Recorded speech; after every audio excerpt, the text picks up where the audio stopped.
is up, everybody? Hope you guys are doing well. Hope you guys are having a great time. I was just talking to myself for like 5 straight minutes. But as always, it's Andrew Esquire of Legal Mindset, where we teach you to be your own judge. Oh, man, that's what happens when you're in a Bangkok hotel room. You end up somewhere, you don't know where you're at. You're not sure if the person is a guy or it just happens. Things happen. But good to see you guys out there, whether you're on YouTube, Rumble, Twitter, wherever you're at. It's good to see you guys out there today. We're going to do a little bit of housekeeping first. I might call it a State of the Union. We will call it a State of the Union. Particularly on the Eliza Bleu part. And then we're going to do a little housekeeping, little stuff like that. Talk a little bit about RCID because I want to touch on that. That's been one of my kind of pet issues. So we're going to touch on RCID real quick. And then we're going to run over and really get into the Eliza Bleu, Tim Pool quartering. And I've got some stuff I want to talk about and some stuff that I don't think enough people have talked about. Some things that I think we need to be a little bit careful for. So let's start here. Vibe AI just out the gate says, bro, you are up next in my Lo-Fi Tune series. Going to be scouring through stuff for sound bites. Give me a good shout out to use, and I'll send you a link when it's done. Awesome. So shout out to Vibe AI. Shout out to those channels. Vibe AI, I think, is on YouTube, Rumble. Are you also on any other platforms? Maybe Odyssey. So check out his channel, growing channel for lo-fi beats. So check that out. And a good friend of the channel. Been a really good friend and supporter of the channel. I think I am. People say I'm looking skinny. I was in the shower and I was like, I think I lost some weight. I don't know. Maybe it's just the food in Thailand over the last 2 or 3 days. I don't know. Making me lose the pounds. But it's good to see you guys out there in the chat. We're going to be getting into this real soon. Now, I want to talk to you first about the Murdaugh trial. Some of you may not have heard me say this, so I want to just get out what I'm doing and the decision I made again and make it straightforward. And you guys who are still watching in the chat, tell me. In fact, I'll put up a poll for you guys, not a stripper poll, but an actual one. Are you still watching the Murdaugh trial entirely? Not summaries, but entirely. Are you still watching it? I want to know.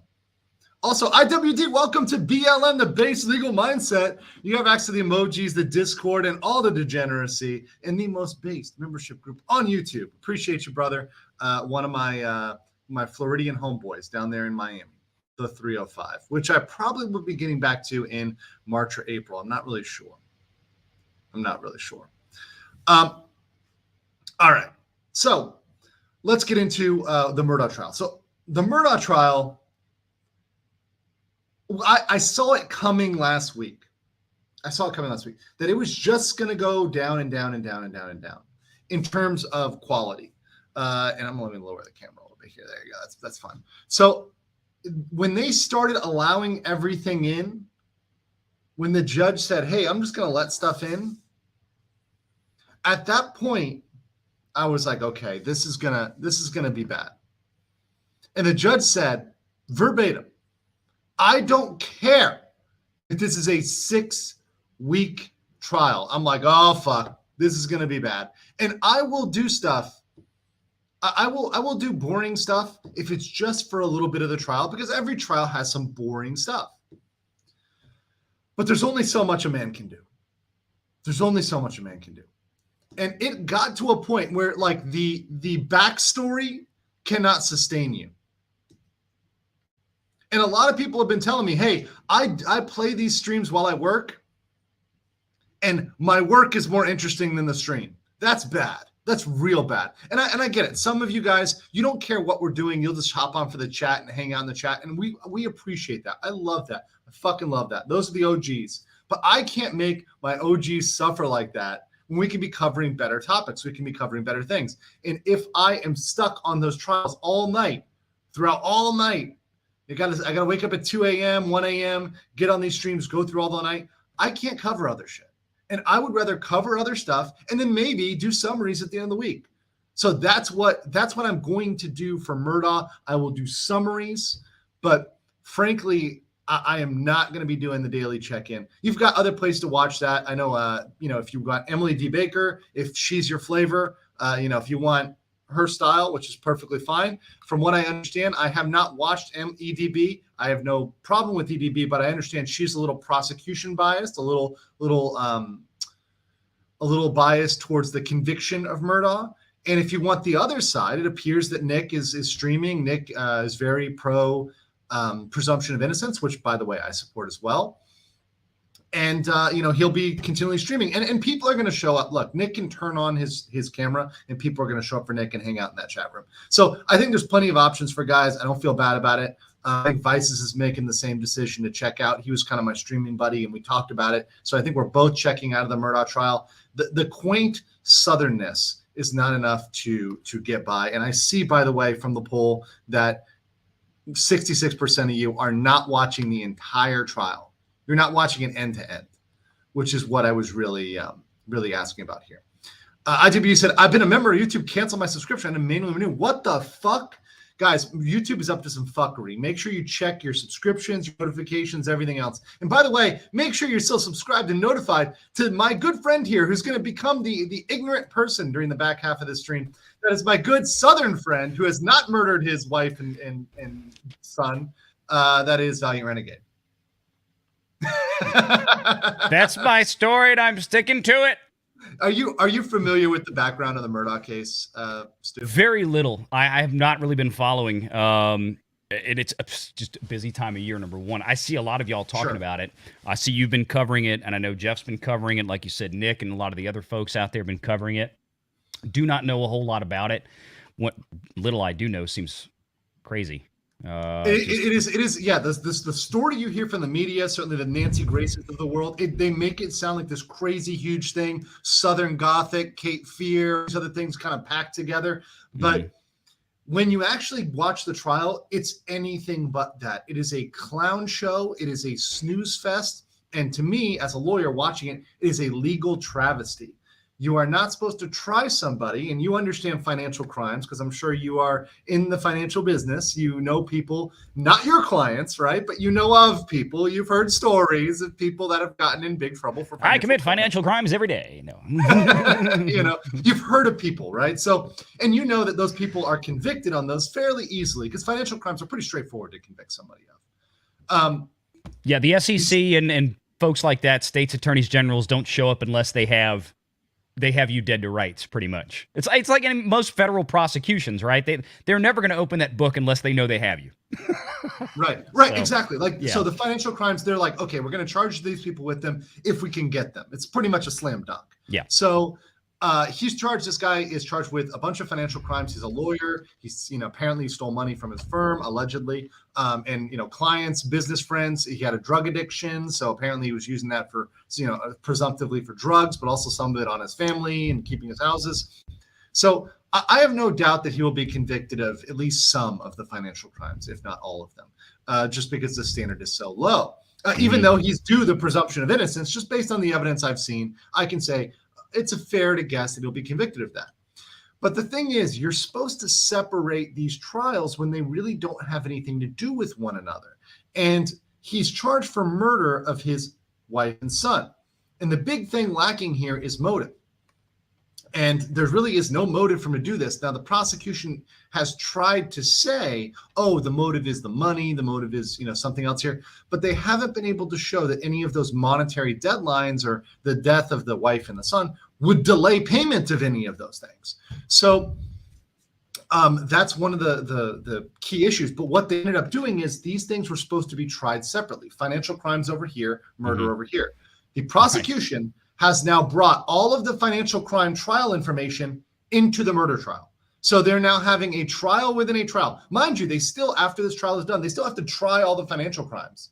But they've now bootstrapped them in to try to get all of these in one, and they're setting it up for, hey, this guy is guilty of all these other crimes, therefore let's pin him for murder. Well, I was going to ask you. We don't have shit, but let's pin him for murder. I'm not a lawyer, but I mean, I would have think that, I guess unless there's some material connection between the two sets of allegations, why would the court allow them to bring in something that would be unrelated to the case at hand? If the charge is murder, then why are we talking about that he, did whatever he did on the financial crime side? Were they related, or is that what they're alleging, that they're related? Like he killed people to cover up financial crimes or something? So they're trying to say that it was this just generally.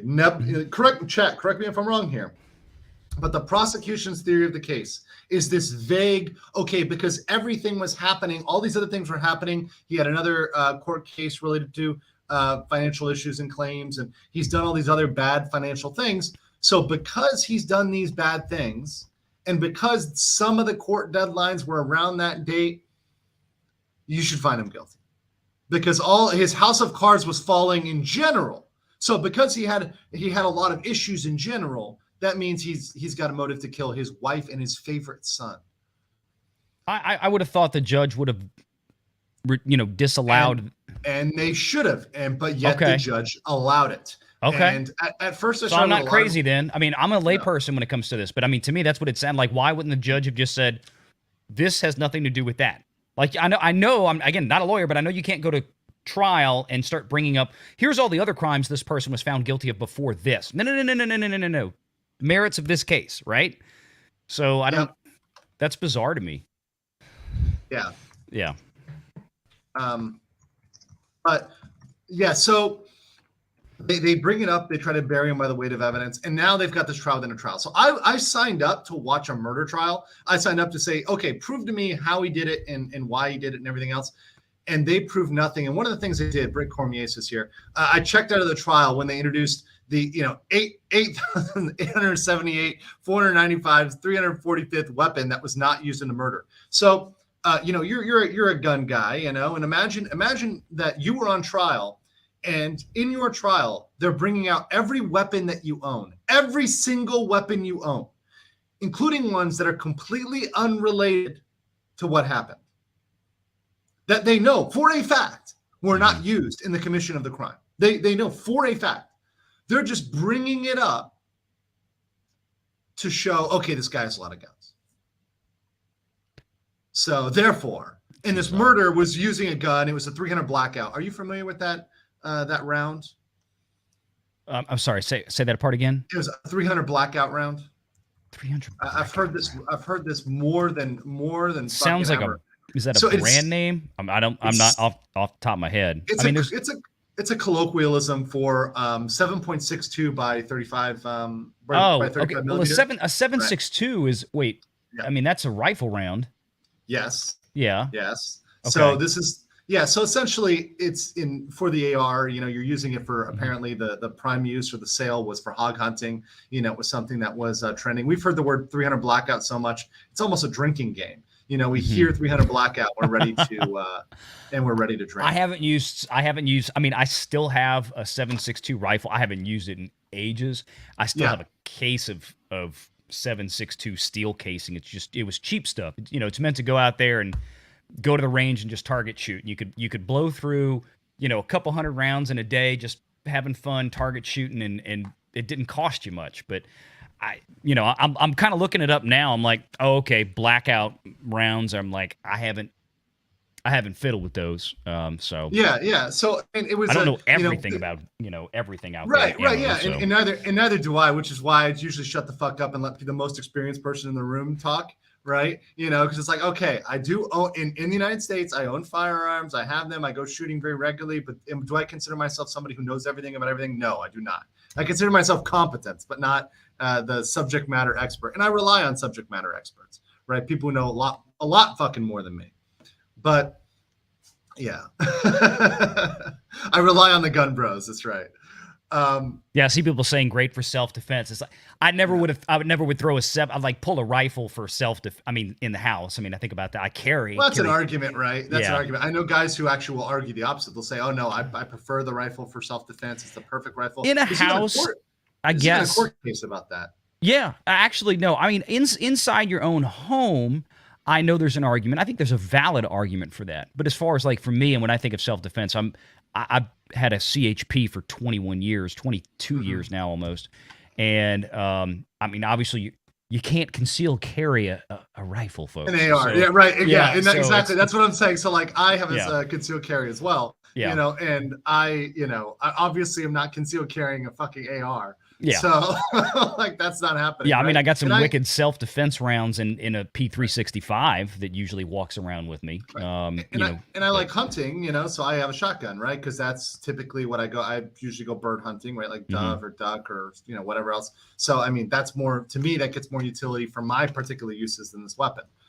So anyways, a lot of people say you're going to die here during this case. Let's put Bass Player says I'll probably start watching again when the state rests, because the last 4 or 5 days has been a nothing burger. Completely agree.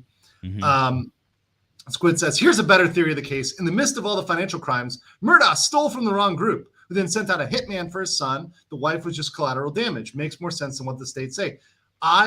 Squid, I 100% agree with you. I think that's similar to what both Bronca and I have been saying a long time.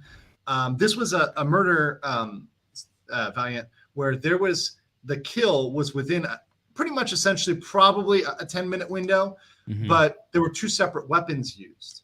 Okay. So there was a shotgun and a 300 blackout used. So, I mean, and a lot of the angles and everything else seems to indicate that there were 2 shooters. Also, one of them literally had his head blown off. So it's like, to think of a man doing that to their own son, not something where he wasn't looking or something like that, but a very graphic. And the shot came in from underneath, you were indicating? Yeah, pretty much with the angle. Yeah. And Wow. very, very, very grisly with a shotgun. So looks to me more like that would be a third party than somebody's dad, especially since there's a video of the dad a little bit before. And by all means, it does not seem like he was, angry or acting weird or acting odd. It seemed like it was just another day for the guy. I know very little about the case, but now I'm kind of interested to learn some of the. Whoa! Don't get too far. Don't get too far, because currently it is very boring. But it's, I'm not saying I'm going to watch it. self-relevant. I'll read a synopsis. How about that? Yeah. And that's what I'm doing. I'm going to do synopses because I think those are better for keeping people updated. Matt Spriggs says 300 blackout is 300 AAC. It's a 7.62 in a 5.56 casing designed for suppressed and subsonic fire out of SRBs and pistols. Thank you so much, Matt. Okay. Appreciate that. Learn something new. Haven't used them. 7.62 in a 5.56 dress. Got that one already. And then Max said, Dr. Confucius Fauci say, monkeypox can be quite sliming. Also, Thai ladyboy very slim. Bangkok very verb. Calgon is my secret weapon. Thank you, Max. I don't know what you're talking about. I will be back in Tokyo in the beginning of March, so I'll see you there, my degenerate friend, probably in Kabukicho. And IFID says, rather watch Tim Pool and snake bites than the trial. That's saying something. That is definitely saying something. All right, sorry. Hunch wants the gun bros want to step in here. Okay, so Hunch says 300 blackout first developed for SOCOM. It was created for suppressed shooting with a greater punch than 9mm. It is slower than 5.56, but the slug has greater mass. Yeah, well, usually when they have a load like that, I mean, you can have a slower round, but I mean, you're buying it for the stopping power. So that's what they're talking about. So like that's why it's like, well, a 9mm is great. It's a super fast round, right? One of the fastest rounds out there, besides going to like a 22 or something like that, long. But a 45 is much slower than a 9mm, but you can crack an engine block with a 45 or a 44 Magnum. You're probably not going to do that with a 9. Right. Nine is self-defense against another person that's trying to attack you. If you have to, God forbid, use it. So yeah. Yeah, and hopefully you're not in that scenario. But this guy, this is not a self-defense case. This was a case, and the thing that makes it sexy for people, Valiant, is that this, the facts, the background is this guy was a high-powered lawyer, generational wealth. He was the 3rd generation. His grandfather's photo was in the courtroom. Portrait was in the courtroom. They had to take it down. So when you look at the wall of judges in that county, they had to take down his grandfather, Grandpappy Murdaugh's photo, because, that would have been prejudicial, right? To have that hanging there, looking down on them in the case. So I'm not covering it day to day, but I will be doing updates for those that are out there. And I know that some of you guys say, hey, I don't really care about the trial. I care about the personalities covering it. And we appreciate that. I appreciate you guys hanging out with me. 766 of you hanging out with me, in a dingy hotel room, not that dingy hotel room. It's actually kind of decent in Thailand. I appreciate all y'all. So let's get into RW here. So I just want to take a second to have a victory lap, a second to have an I told you so. We've got news that RCID, and this is a summary page, and then I'll show you elsewise, but that RCID is going to be reformed. It is going to be dissolved and reformed. Yep.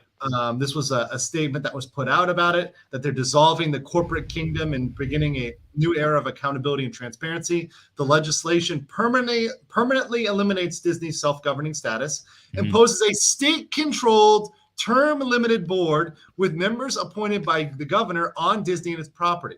Boom. Allows the state to impose taxes on Disney for possible road projects outside of RCID, outside of Disney. Yep. Ensures that Disney pays $700 million in unsecured debt, not the Florida taxpayers. Boom. Defused. Yeah. Provides no control of the district to the leftist local government in Orange County, which has threatened to leverage the situation to raise local taxes. Holy shit, that's a good one. Wait, now let me ask you, who wrote the synopsis? I believe this is the state legislature. This is the state legislature put in the leftist government of Orange County. because I haven't read this one yet. There, here it is. This is the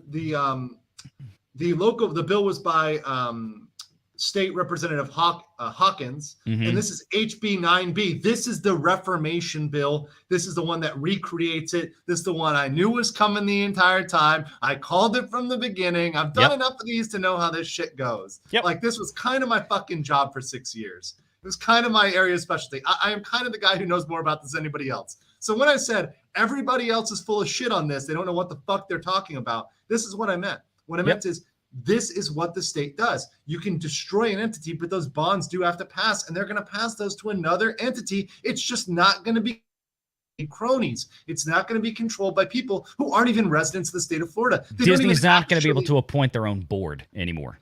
No, and they don't actually live in those double wides. In RCID. That was always a legal fiction. Those double wides were always a legal fiction. They were never an actual thing. They were a complete sham.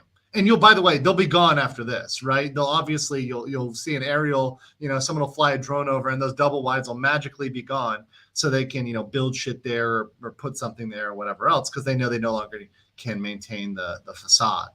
So, and I may go over this bill. It's 180 pages, but half of that is meets and bounds description. If you go in, this is the bill itself. If you go in, I don't know if you guys have ever nerded out on a bill before, but a lot of them are meets and bounds description, which essentially looks like, let me show you guys. I'll tell you right real quick why I didn't read this is because I have an 180-page annual filing from Disney recently. I still have to go back through for tomorrow's frickin' quarterly earnings report for the Walt Disney Company, which, by the way, folks, will start at about 4:30 Eastern Standard Time here in the U.S., which is just about 7 hours after the Florida House Subcommittee on Special Taxing Districts convenes to go over this bill right here. Yep. It's freaking amazing. So don't think they didn't plan that deliberately for tomorrow. Oh, 100%. 100%. So the Central Florida Tourism Oversight District shall include all lands from the following boundaries. This is a meets and bounds description, right? So they're given like parcel and sections 1, blah, blah, blah, of this particular map. And then it just goes through this shit. And these are like literally drawing lines. The southwest corner, the northwest 1/4, the southwest 1/4 of section 6, township 24, south. If you try to do this on a map, I mean, you'd need peak level autism, like Max Mura level, to be able to actually get this, because this is insane. But the meat and bones of this is actually only about 80 pages. I know I say that, but I may pick through it. I may go through it if you guys have an interest in that. But the key terms, the key provisions are that the state controls the board. Number one, the governor imports the board. Number two, it cannot be people who work for Disney actively. Right.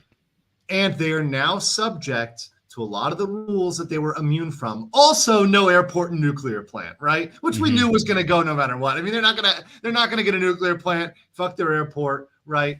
those things are going to go. Everything else, all the other powers, they'll be able to keep, but those are powers that they would have had anyways. Right. Those are powers that they would do anyways. But the biggest changes, again, just to illustrate, I want everybody be clear on this, that Andrew just said, that cannot be overstated. Number one, they no longer have control of the board of directors for Reedy Creek Improvement District. That is now going to be appointed by Ron DeSantis. And the whole issue about it cannot be anybody who's actively in the employ of the Walt Disney Company, they're talking about the people living in the 24 double-wide trailers, because every sumbitch living in there is an employee of Disney. And that's who's had the voting power in RCID. So they can't vote themselves in there anymore, or at least on paper they live there, right? And the other thing that's key in here is that the state legislature will have the power to levy taxes on RCID and the property therein in order to fund improvement projects in the surrounding areas outside of the district that basically have to service that district to get the traffic and the people there. That's a big change. That is a huge change. Because think about this. If you have a business, right? Do you only, and you have a property, do you only benefit from the roads inside of your property, or do you benefit from the roads leading into your property? If there was no road leading into your property, would people go there? If it was if the only way to get into Disney was on a dirt path, an unimproved dirt path, until you hit Disney property, and then it turned into the beauty. And then it's paved, then it's a highway, then it's 6 lanes, whatever. If it was literally dirt, could you get in there? No, of course not. Right. And of course, they couldn't do what they wanted to do there. They couldn't have buses and cars and all that coming in day to day. So that's what Disney has just been lying about. And by the way, they're don't doubt. I mean, Valiant, you're very much aware of this. The pixie dusters are coming out in full force. They're coming out to say, oh, this is ridiculous. This takes power away from Disney. Oh, the people that are there don't know anything about Disney. They're people who aren't related to Disney at all. And it makes it so that almost no one in Florida can represent, sit on this board, which is not true. Not true at all. No, look, Ron DeSantis is still going to appoint, I promise you, I'd be shocked if he doesn't, Florida residents. Remember, this is not Disney. This is RCID. This is the Reedy Creek Improvement District. This is the special taxing district by which, or in where all the Walt Disney Orlando Resort property resides, okay? That's separate and apart. That has nothing to do with DIS on the stock exchange, has nothing, or is supposed to not have anything to do with, nothing to do with Disney corporate. This is a special taxing district that they were granted by a legislative passage in 1967. The old 1967 rules are going to go bye-bye. Disney was always going to get, as Andrew correctly predicted a year ago, on my channel almost a year ago now, on Valiant Renegade, they could get their district back. Your words were they could get their district back in 2 weeks. 2 weeks they could have done already. It could have been done. Yeah. But they're going to have to play under the new rules that every other district in the state of Florida, under sections 189 and 190 of the Florida state statutes, have to play by. That includes Celebration and the Villages and Universal Studios and all those. Everybody else out there plays under these rules. Disney had special rules. And they're not going to get special rules anymore. Now, I see people in the chat talking about, well, that's, I don't want Ron DeSantis to appoint everything. The office of the governor and or the state legislature, as in the case of special taxing district boards, whether you're in Louisiana or Florida, it don't matter. Guess what? That's always how they work. It's always worked that way. Yeah. I mean, the ones that are multi-county have always. And that's the key, multi-county, because this straddles Orange and Osceola. So you can't have Orange have the power to appoint board members, or Osceola, because this rises to the level of a state legislature issue because of those boundary crossings. And every other taxing district in Florida, I suspect, is the same way. Exactly. Every other one that crosses a boundary has to go to the state, right? You don't get around that. There's no way around that other than going to the state. And what's up, Tug? I'm going to toss you if you want to join a little in a second. We're going to transition. Oh, that's why the chat is saying that. He's like, oh, VR's here, so that means Tug is here too. So yeah. How are they both here at the same time, guys? How is it possible? This is, you know what? I don't care. This is never going to end. Never going to end. Hey there. By the way, these people already say that 180 pages would be more interesting than 180 pages of Reedy Creek legislation would be more interesting than the fucking Alex Murdaugh trial. You know what? That's so true, Andrew. It's so true.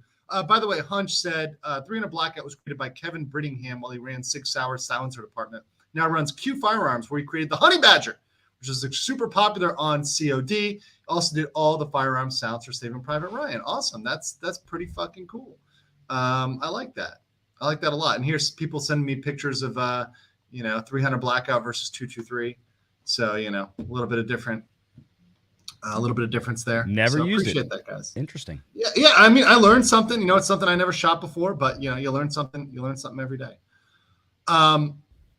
All right, so let's get over to explaining you. So why I would love to have you on was not just to gloat about RCID, although I love being right. Right, I love being right. You were right. But I wanted to also get a kind of. I don't want to call you a straight man. I think that's what it's supposed to be. But like the ignorant individual who does not know about this, because I saw you straight man these days without getting in trouble. I don't know. Am I going to get kicked off for that? Is that a hate word now? Is that a no word? I think it's I think it's derogatory. Yeah. I don't know anymore. I can keep up. So, I saw you today, and let me just pull this up, to expose you. By the way, you guys are the tweet. Following.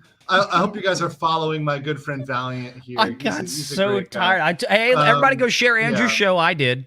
Yeah. So I think it was somewhere down here where, here you go. I saw this one, and this was posted while I was sleeping or out, doing questionable things in bed. Oh yeah, that was a while ago. Yeah, sure. But I saw it. It's like, I'm late to the game, and I don't understand who Eliza Bleu spelled incorrectly, although maybe it is correctly. You know what I mean? And why? I'm a Gen Xer with wife and kids, and frankly, trying to keep up with the social media fads is like a stenographer on a short bus speeding over railroad tracks. Well, if anybody can help somebody on a short bus, it's me. And I said fads. FADS, fads. Yes, let's be very clear. So I want to help you. I want to help you, Valiant. I mean, you're my friend, so I try to help my friends.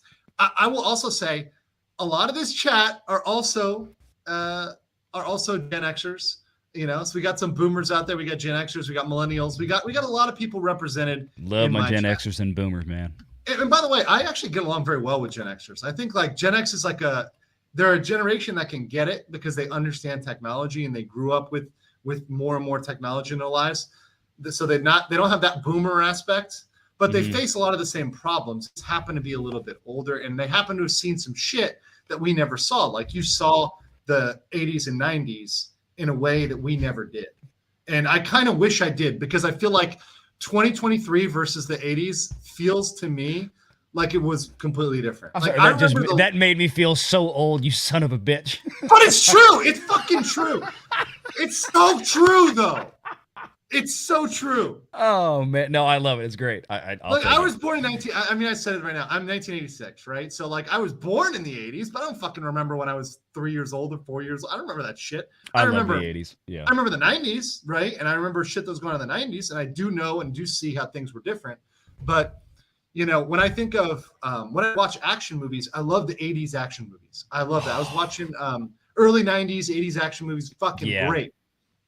Yeah. But what I look at is I look at the extras and like the audience and the background just in movies, and you see people don't look like people in the 80s and 90s anymore. If you look around and just look at people, they look completely different, right? If you were like 80s average is like ultra fit nowadays, you know what I mean? Mm-hmm. Like I don't see any pink hair, right? I don't see, the morbid obesity. I mean, all these other things that are out there that are issues now just weren't issues in the 80s. And I also don't see the complaints. I was even watching, you'll laugh at this. I was watching Hunt for Red October on the plane, and I'm like, Alec Baldwin, you were so happy holding that gun in this movie. When you're chasing down the Ruski in the nuclear reactor right by the missiles. Hey, Ryan, be careful with that gun. Most things in here don't react well to bullets. You fucking quoted that perfectly. It's a perfect quote. You have any idea how many times I've watched that movie? Such a fucking good movie, and things were different. The people's political statements weren't really a thing. I didn't give a fuck, and I'm sure Alex Baldwin, it didn't matter whether he was a Democrat or whatever the fuck he was back then. Yeah. He just made a good movie. You shut the fuck up and you made a good movie. That's it. Yeah. Alec Baldwin used to not be fat. Yes, he's a good example. Let's just use Alec Baldwin. And just real on the pink hair thing, because I think I saw somebody mention it in the chat. Actually, girls in the 80s, there was a lot of like that. The hair, like they put the blue and the purples and stuff in there. Here's the difference, though. When girls did it back then, they still looked like girls, and they were hot. Oh yeah. The ones that do it today, not so much. Okay. Nope, not so much at all. It's exactly, Wendy. We did it for punk rock. That was it. It was punk rock back then. We will talk about. We'll shift to a girl who definitely is a product of. Yeah, fill me in on this mess before I have to go, because I am lost. No, let me give you. So here is Eliza Bleu. You've probably seen her, what she looks like. She's some pictures with the pink hair. Some other photos, but I think this one is probably floating around. And in fact, this one right here, I've seen ported over with the Murphy beard. I do like the Murphy beard on this one. But this is Eliza Bleu. Okay. Eliza Bleu, let me give you her backstory. Okay. So she is the daughter, it's been confirmed now, of a politician, Morthland, in, I believe, oh my gosh, is it Indiana or Illinois? One of the two. She's a politician's daughter. So comes from a very privileged background, privileged, upbringing. And she decided when she was, a younger woman to move to LA. Now, all of her timelines are kind of problematic because she says she was younger at certain periods of time. And I talked with Anna about this, and I've talked with other women about this. It's very common for ladies to lie about their age, right? To say for example, when they're 18, to say they're 21, so they go to the clubs, they get into the bars, right? But then perhaps when you're older, you lie and you go down. You say, oh, I'm a little bit younger, right? There's motives to lie either way, and people commonly do it all the time.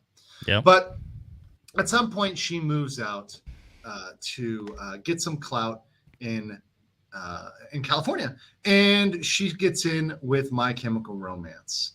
And before I go on with the rest of this backstory, let me bring in a good friend of mine, your second personality, Umbrella Guy. How's it going, my friend? Hey, what's up? What's up, man? How's it going?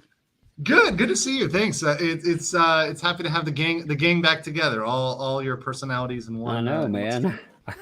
I felt so apart from myself. What's up? My mouth was not moving when he was talking. I don't want to hear it. Yeah. But it's good to have you in on this, and I know you've been covering this, so I want to get your take on this. And obviously, Tug, you always, whether it's Amber Heard or this, you have this thing for making sure you have all the details right. You got all the Carfaxes, you got all the documents, which is what I always appreciate about your coverage, my friend. And I know you've been logging this. Yeah. Yeah. Well, I mean, it annoys me when you see things like this happening, when you see somebody taking an advocacy role, but also saying, hey, I'm a survivor. They turn out to be a fraud, Yes. And basically they're taking from the people they're supposed to be advocating for. Yes, exactly. And we'll get to that part of the story. Okay. So, and I'll get these two super chats. Hunch says, I want to move to Montana to raise rabbits. Go for it, brother. Just avoid those Chinese balloons, my friend, over Billings. Avoid them. Examoon says, Hunt for Red October was Sean Connery, not Baldwin. It was both, my friend. Yep. Baldwin was Ryan. Jack Ryan. And Sean Connery was Captain Remus. Ramius. I watched this on the plane 2 days ago, and you know this better than I do. Marco Ramius, you son of a bitch. Yeah. And Tug, you're already getting some love here in the super chat. Soulguard says, Tug. Hey, how's it going? And I appreciate the crossover in the fandom, because we all cover these things, and I feel like we all back each other up on this and reinforce each other. And when we have extra information, we try to add to it, which I always do. I kind of threw down the gauntlet too. I'm going to see tomorrow if I get struck for it or not. So we'll see. And I'll see whether I alienate. I've got one thing I want to bring up at the end, which may or may not alienate a few people. So we'll see. Well, there's always controversy. There always is controversy in this. So to get to his backstory, she goes to LA. She becomes a groupie for My Chemical Romance. And I believe she was, associated with Jeffree Star, a lot of the folks who were behind the scenes for that. She was cutting hair for the band. It was rumored, I don't believe it's ever been 100% confirmed, that she was in a very short thing with Gerald Way. I'm not sure how much proof we have on that, but I do know she was associated with them, obviously. But I don't know about the relationship side. Yeah, she worked her way into their circle for sure. Sure. Cars and Depth. Did she get that Arabic necklace in Dubai? Oh no! Come on, Cars and Depth. Come on. And you got to be careful. By the way, be careful with some of that stuff. We'll get into that. I don't want anybody to be guilty of defamation here, so should be very careful.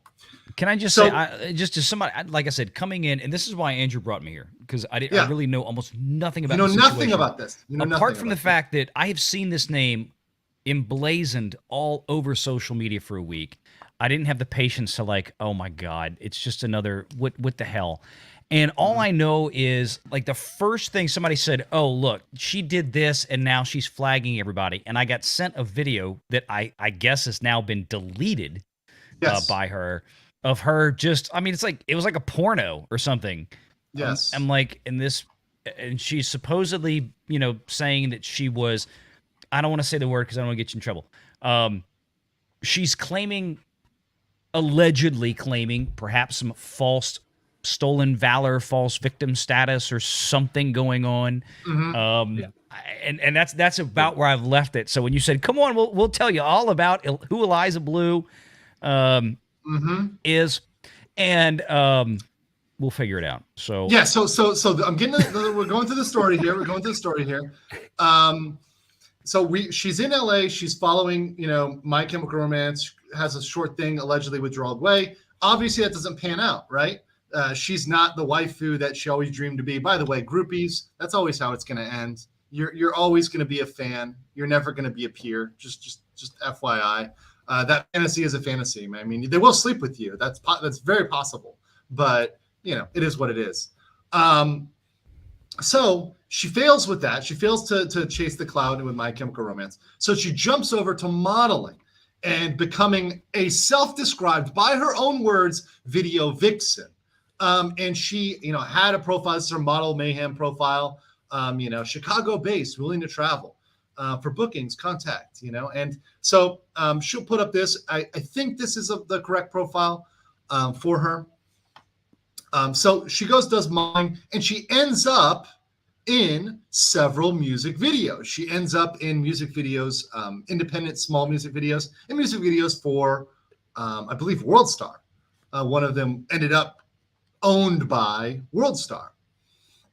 And it's at that point, after she goes and does that cycle and reaches a certain level of infamousness, infamy, that she moves over and begins the sexual, well, I want to say sexual harassment, but that's my Amber Heard tendency there, right? The human trafficking grift. So it's after she does the music videos, after she does all that, she begins the human trafficking grift. So she's maxed out. She thinks that WorldStar is the biggest she's going to get. That's the highest she's going to get. She's done the modeling thing, right? She's, put herself out there as a model. She's changed her name from Eliza Morthland, her birth name, which has now been confirmed. She actually denied that for a long time. She lied about that for a long time.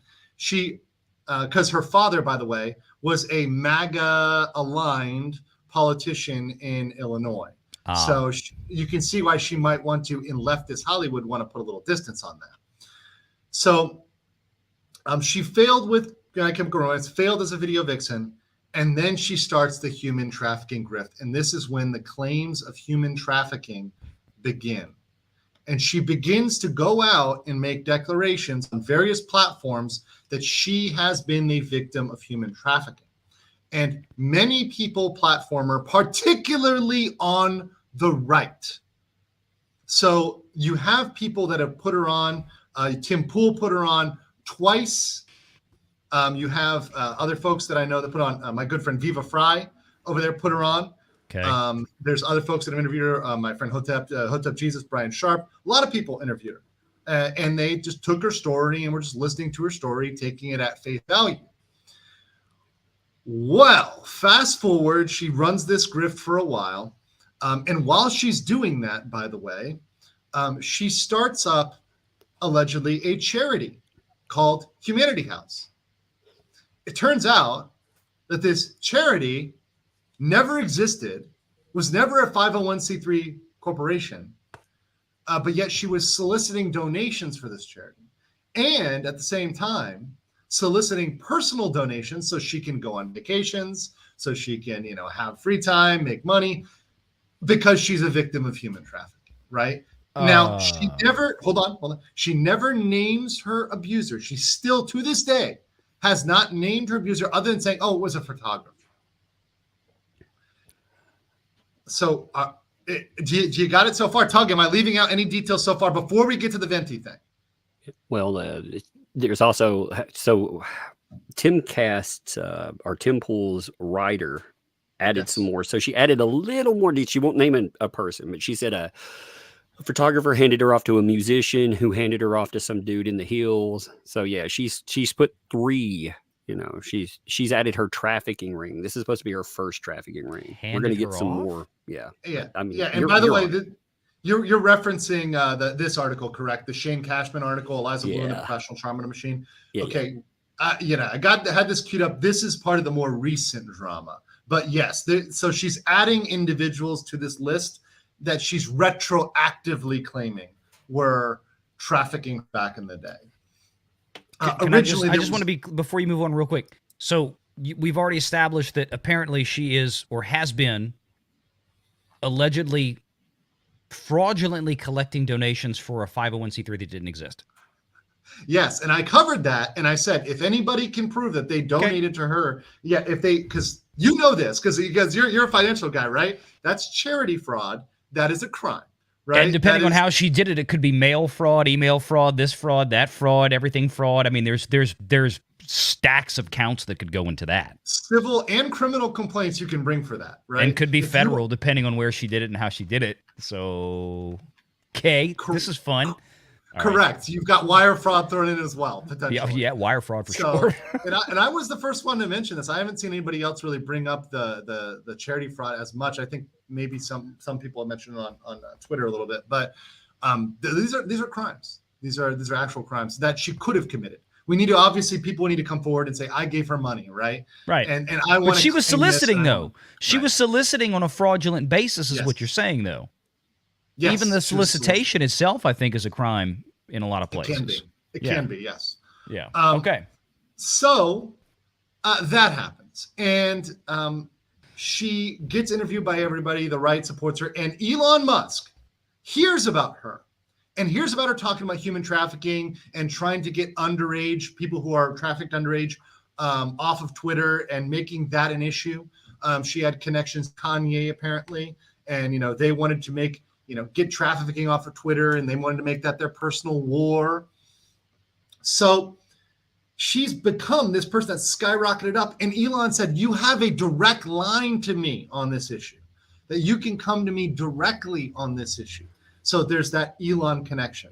Fast forward, Elon's bought Twitter. We're now in Elon's Twitter, not Jack Dorsey's Twitter. We all think Twitter is different. We all think Twitter has changed. We're all supportive of that. I think all of us, Tug, I don't think I'm going out on a limb saying that you are a free speech advocate. Is that? Yeah, okay. I'm not. I wouldn't say I'm a fan of Elon, but I would definitely like a Twitter where we can all speak our minds. Yes. Yeah. Mike says, Tug, my man. And I will say real quick, thank you for the membership, Brandon. Appreciate you rejoining BLM, the Base Legal Mindset, the best membership out there. So this happens. Elon's got Twitter.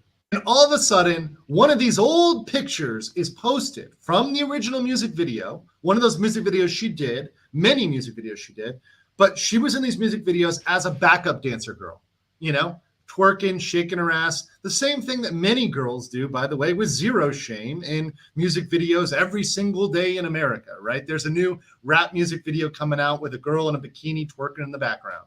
Yep. Nobody I guess that's the one I saw or something. Yeah. Yeah. Nobody really shames random kid appearance, by the way, Valiant.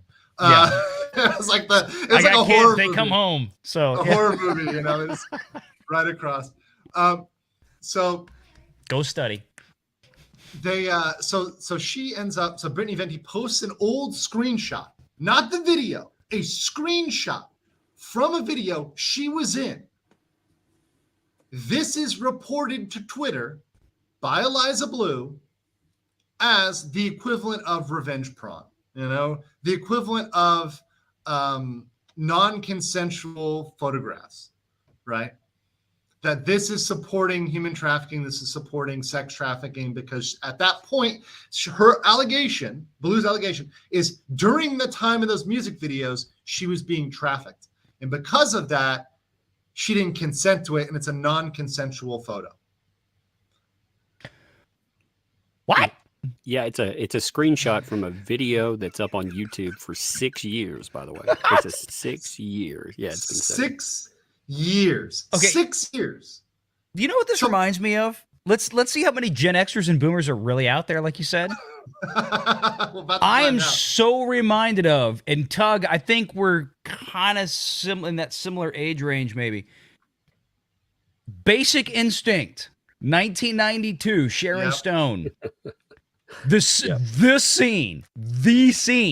Y'all know what I'm talking about, right? The leg cross. Yes. The cooch. Sharon Stone months later came back and said, I had no idea that they were, going that far with it. And like all the jokes started coming out. Like, you didn't notice that they had 2 500-watt bulbs strapped to your thighs when you were doing this, and the camera right up your crotch. And it's like, come on, So that reminds me of that. Like, you knew what was going on. Come on. Yep. Please. Yep. And they knew, right? They absolutely knew. And you've worked at least covering the movie industry, covering music videos and everything else. They obviously would make you sign a consent. Have you ever heard of a production that would not make you sign a release? Like, to everybody in that video? It just doesn't make any sense to me. Dear Miss Stone, your vagina will be in this picture. It's same thing here. I mean, like from a realistic standpoint, like just like the legal analysis standpoint, it's 100% implied consent, because if you're in a music video, that's going to be shown, it's going to be distributed, it's going to be put out there. The shot I saw was her like bent over a rock on a mountainside or something, twerking in a G-string. Yes. Pardon my French. Give me a fucking break. But I mean, Valiant, come on. Is that the first time? I mean, maybe, you're a wholesome family man, so let me not imply anything on you, but you've seen music videos. I mean, you've certainly seen some. Well, that's my point. I'm like, she knew what she was doing. Right. And it's nothing that's necessarily pornographic, and it's certainly not something that it's like, this was not part of adult content or spicy content. This is a music video. This is something that in the standards of the 2020s, even early 2000s was completely acceptable in a music video. So Marcus says, damn VR, I didn't know you're such a good ventriloquist. I didn't see your lips move at all when Tug talks. What do you want me to say? And I have to leave in a few minutes. It's going to make it even worse. I got to leave in 4 minutes, and then everybody's going to be like, "Oh, VR cut out." Let's do this. Let's do a speed run. The Eliza Bleu speed run. We got this, and then I'll get into it with Tug. So you've got that so far. So she's made these claims, and then everybody, after she goes after Venti, Quartering gets banned for posting the same thing. Flash gets banned. Camelot gets banned. That's when I noticed it when Brittany got cacked. That's when I noticed it. Yeah. Everybody starts getting banned. So everybody gets banned. We're all like, Elon, this is same Twitter. Old Twitter is new Twitter. It's the same thing, right? You're banning people. And is it because you have a connection to Blue? Because you said, I have this special connection to Blue. And one of Elon's employees, Twitter staff, is coming out and saying, hey, these are non-consensual photos. They're backing up her narrative. When there's clear proof, we had actually emails from Dan Cotton of WorldStar, I believe CFO or one of the executives at WorldStar, saying that these were consensual and that they had the documents, they had the releases to prove that they owned it, and they owned that music video and they owned all the rights to it. That she owned no rights to it, and it was not non-consensual. But yet they took some of the videos down off of YouTube. Finally, after 6 years, those videos get taken down off of YouTube. And everybody who mentions this gets a strike. Now, subsequently, some people came back to YouTube. Some people eventually said, okay, YouTube requires you to delete a tweet. They require you, by the way, when you delete that tweet, to admit you did something wrong, which is very important. From a legal standpoint. I made that mistake. Twitter. Yes. I said YouTube. Oh, sorry. Thank you. Let me correct. Sorry. Thank you, Tug. Keep me honest here. Twitter, when you delete a tweet, they require you to admit that that tweet was incorrect, that you violated their policies in that tweet. You have to confess to that. So when you're in a similar situation, it puts you in an awkward scenario. If you were to ever want to, let's say, sue Twitter or challenge Twitter or have a claim against Twitter, and you've said, hey, I admit I did something wrong, and then you go do something similar, they'll just use that as proof against you, right? That's exculpatory for Twitter. I made that mistake. I'll never do it again. Yeah. So a lot of people have held out, and some people are still holding out. I think Venti is still holding out, if I'm correct on that. Some people have said, no, fuck it, I'm coming back, like the quartering. He deleted the tweet, but then he came back harder and went harder against Blue. So now when he was doing that, quartering was coming out hard against him. It was brought to the attention of many people who hosted Eliza Bleu on their channels. Like, for example, Viva Fry, his partner, Robert Barnes, that came out. I was on a live stream when he said, yeah, we just brought her on to talk about Twitter and generally the issues on Twitter pre-Elon. But now that we hear this, we fully, do not support censorship, and we do not support this behavior that she's going on now, which is understood. And people were calling on Tim Pool, who had platformed her, put her on, a couple times, just make a comment about it.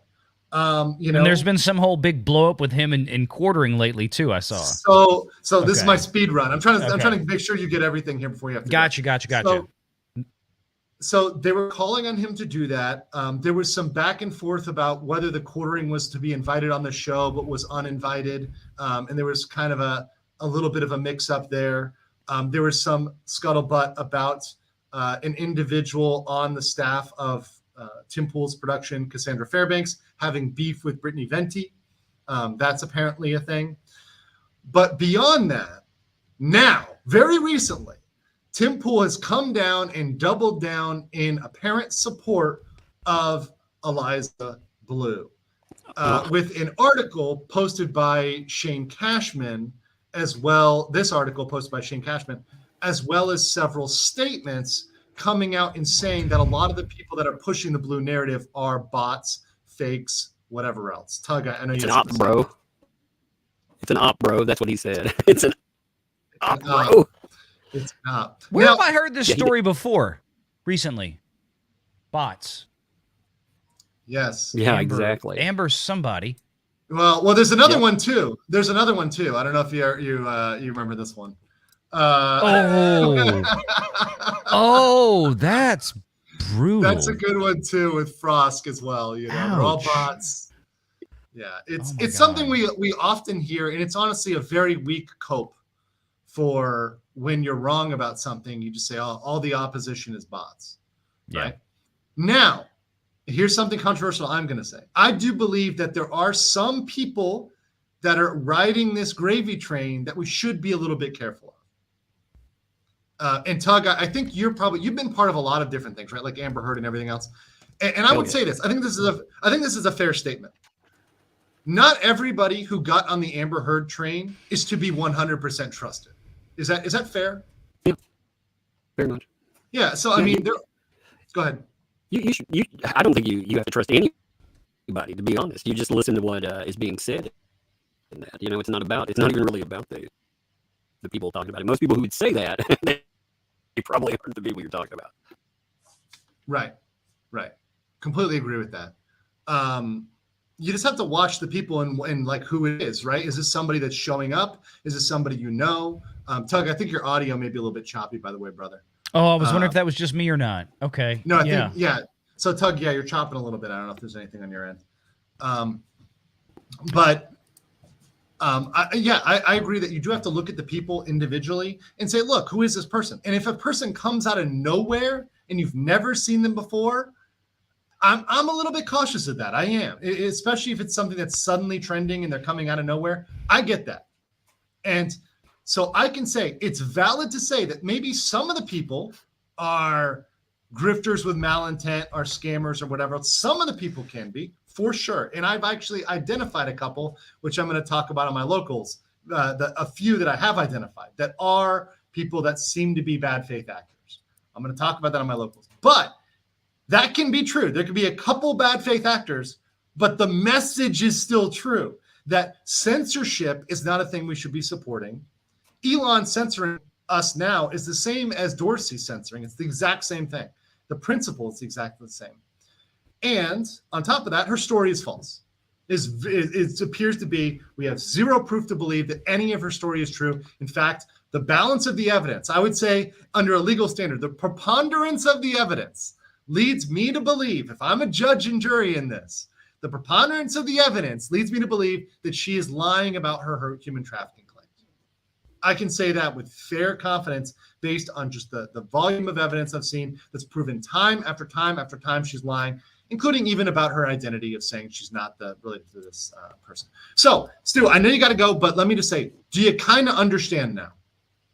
Yeah, I mean, I had a suspicion from what very little casual observation I had on this. This was like, this bitch lying. Just something not like, this doesn't look right. I don't know what all this is, but just the little bit that I saw, just something's like, this is not right. And I've seen this story before. So I look, we'll find out soon enough. I feel terrible for these people. I know, like you said, Flash and all these folks got struck. They probably shouldn't have been, obviously. If either we have a free speech platform or we don't. But I'm going to keep listening. I hate to bail so abruptly. I've got a kid to go pick up. So I'll be getting a phone call here in 10 minutes if I'm not there. But I'm going to keep listening after I hop off here and I get in the car. And the chat, y'all are killing me right now with this stuff. Y'all are killing me. You're apparently better than Jeff Dunham, and you're able to do robotic ventriloquism. That's a whole new level of professionalism. Thank you, Andrew, and God bless you, my brother Tug down there. We are. Well, you know what? Whatever you folks, I'm not even going to argue this anymore because there's no point. It's just funnier this way. But it's good to see you. And like I said, if you want to talk after the earnings call and after things go down with that, yeah, we will talk. Well, I will send you a link tomorrow. I know it's going to be kind of a weird time, but if you can make it, Walt Disney Company earnings call, we will launch the live show at 4 p.m. Eastern Standard Time here in the U.S. WDW Pro will be there. We will be covering it live. How long will it go for? How long do you think it's going to go for? The earnings call itself usually lasts about 1 hour, which includes question and answers. And then we usually have about an hour after that of post-show, just let's talk about what WTF just happened. Because tomorrow there's going to be a lot of WTF, I think. Okay, if I happen to either be so drunk that I'm up late or ridiculously wake up early, I will let you know. But that is 3:30 to 5:30 a.m. Bangkok time. So exactly. I don't know. So we'll that's why I was I'm gonna send you a link, and if you don't show up, it's okay. We love you anyway. Appreciate y'all. Take care. But thank you, Violet. Take care. Peace. Tug, I don't know if your audio is still clipping or not, brother. I have no idea. Is it better? No, it's still clipping. I don't know what's going on there. Give me a second. I'll come right back. Yeah, pop out, pop on, and I'm going to catch some of these super chats. Potentially Criminal said she trafficked her borderline personalities faced. What's up, Sean? Hope you're doing well, brother. Squid says for 10, ask Tug if Eliza is a new professional grifting at PU. I will. I'm going to save this one. I'm going to ask him. Okay, so I'll come back to that one. Ask him. Jameson said she used Tim Pool and others to scam audience. Yes, she did, and I believe that was to enable her grift, her personal grift, and her personal enrichment. That's my thought here. Matt H says she was a cam on the Cam Girl site Chatstar. Be very careful with some of that stuff because I'm going to cover this on my locals. I'm going to put out a local exclusive video. I'm going to record it after this stream, giving you guys some details. I want to be very careful though, because some of this information that's put out about her is false information. So there is some amongst the real information, there's sprinkled in some BS. And there's a very specific reason why people are sprinkling in that BS. 2012 Jameson. Tim Pool is a clout journalist that is now that Eliza Bleu is toxic. Tim Pool has dropped her too. She will not give facts, so no defamation. Well, she's trampling close to it with talking about what other people are saying, talking about other people. She is on the edge, I think, of defamation. All right, we'll try this again. How's that? Much better. You're crystal clear now. Good deal. Good deal. 2012. This is the last one I'll cover here. I mentioned the fraud and soliciting is not enough. Yeah. So if she's soliciting people for the charity fraud, that would be enough from a legal standard in certain states, particularly. Her her description of advocacy doesn't really work too. She talked about when she did one of her fundraisers, she said she needed a vacation because she was carrying around 80 cases. Now, I work with advocacy groups because of mental health, and you may get overworked, but typically you want to carry around 12 to 15 cases as a person. You may get double that, but 80? Hey, there is no fucking way. There is no way you're advocating for 80 different cases. Personally, right? Yeah. Mm-hmm. That may be a total amount that she's tweeted about or something else like that, like in her lifetime, right? And maybe that's advocating, right, in her definition, because we saw, Tug, that she doesn't use normal definitions, apparently. That's one thing in this Shane Cashman article that really popped out to me as a lawyer was at the end here. I'm going to zoom in because this is actually really small font.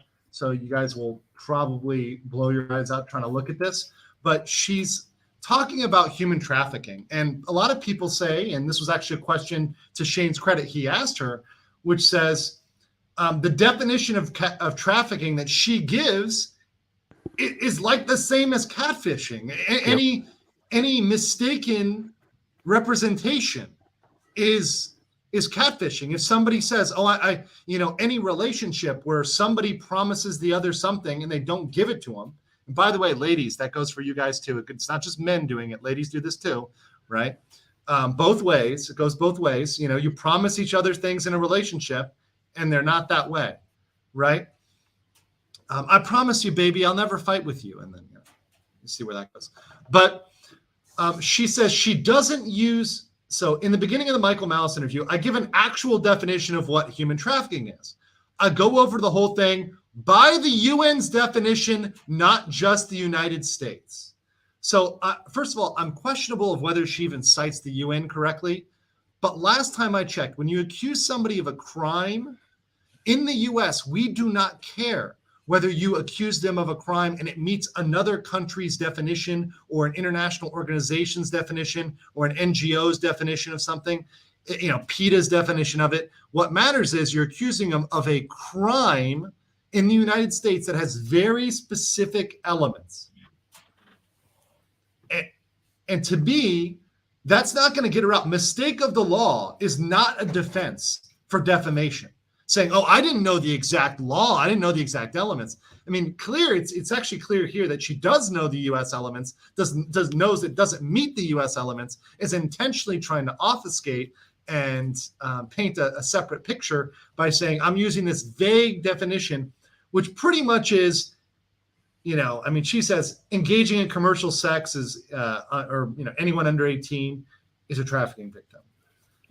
Well, she used the term Twitter trafficking. There is no, you can't just switch off of human trafficking and talk about Twitter trafficking. You're still talking about human trafficking, and it's missing the human element. There is no receiving or use of goods because it's our humans as goods. And it's right. She's just what a mess. What a mess. It's a crazy mess. What did you take of this statement? I want to play it for the audience. Some people may have not seen this. The Tim Pool video, particularly this one. It's a minute. There's another video. Now I'm not going to pull it up in here. I know. Yeah. I played it on my stream. I'm going to see how they react to it. Yeah, I just want to see how you guys react to this. Some people have not seen this, and I know the thing is for you and I, Tug, we're so tuned into this. We kind of have all of the updates, but I get people constantly in my comments like, I'm lost. I don't know what's going on. Right. What's going on here? So let me play this. I think this one is the genesis of a lot of where this went. I think is going on, to be completely honest, is that the people who are claiming they hate her are actually probably a paid reputational firm to promote her.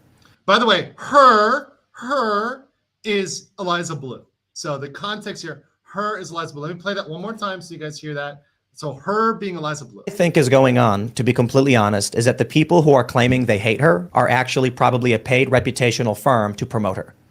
So that's why I brought this up last week. There are companies you can hire that will spam the internet to generate buzz and attention for you.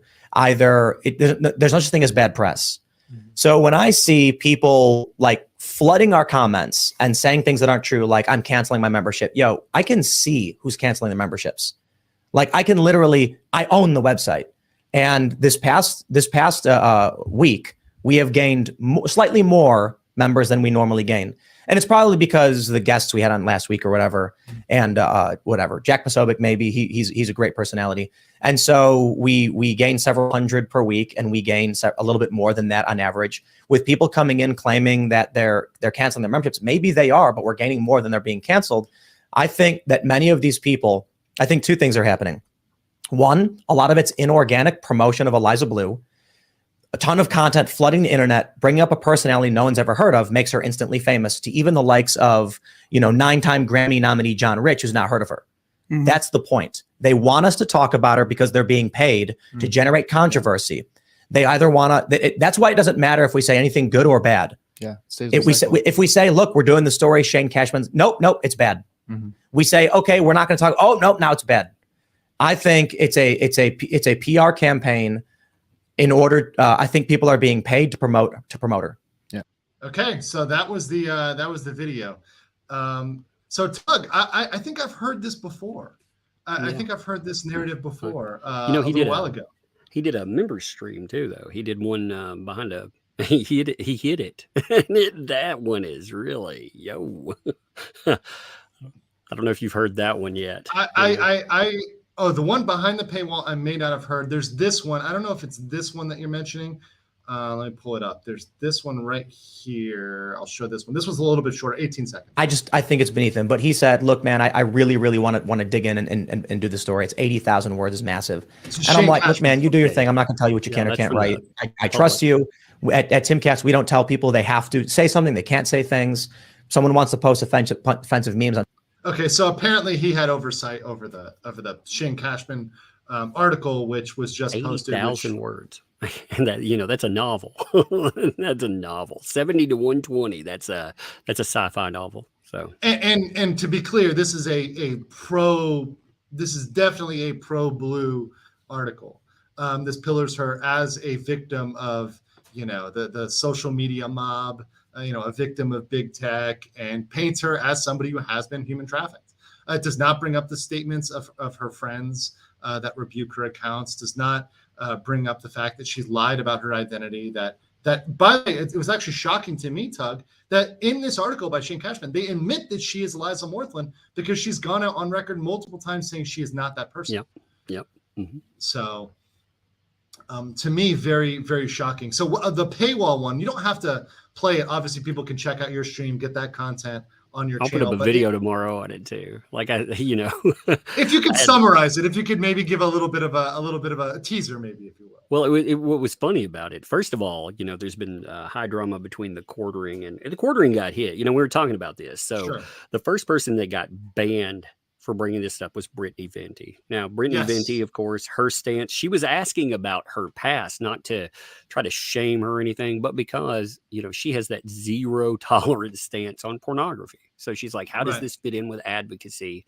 And she was nice about the question. Well, she got nailed non-consensual, it was said, and she got threatened with lawsuits. So then the quartering got banned after that, and then it just snowballed. There were armies of people that got banned off of that. Yeah, so quartering was pretty spicy about it when he came back. And Tim Pool, he was one of the people that had her on twice. So hold on. So when he made that statement, the video we just watched, the minute-long video, where he said nobody knew about her, when he made that statement, he'd already had her on twice. Mm-hmm. So he if anybody, he gave her an audience and a platform, so people did know her about her. She's not a know-nothing. You brought her on. To me, that blew my mind. How could you say that out of one side of your mouth? You're saying that nobody knows her. You brought her on. So clearly some people know her. You know her. Not everybody gets on Tim Pool. You have to have a certain level of notoriety. That at least is very true.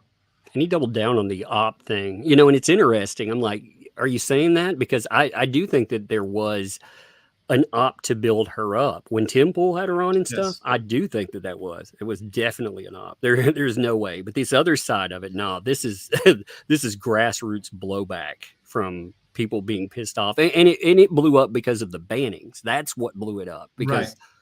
But yeah, he doubled down on that. He went after the quartering, which was really funny. He said the reason he was mad at the quartering and blocked him, so he blocked the quartering over this stuff, was because Well, at first he said the quartering threatened him. He said he sent him an implied threat, which the implied threat. Give me a minute. Somebody sent it to me. I'll pull it up for you real quick. Sure. I mean, and the thing with the quartering is, look, I mean, he's been taking these hits now. Some of the hits, because I got a privacy complaint, just like many people did. I think even Tug, you got some too, right? Now, I will say somebody brought up to me, came to me privately and brought up that it's possible to submit a privacy complaint from pretty much a sock puppet account or a fake account.